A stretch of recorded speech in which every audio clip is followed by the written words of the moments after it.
was just thinking, back before language, like, there was still communication, like probably even before, like, grunts or whatnot, like, with early, uh, different primates, Neanderthals, or early humans, or before humans even developed language. I mean, we just didn't have language all of a sudden.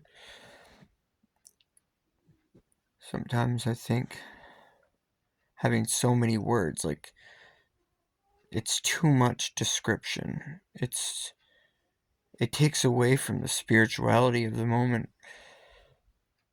Like, being out here in this cabin, like, I talk to birds, I guess. It's weird to say, but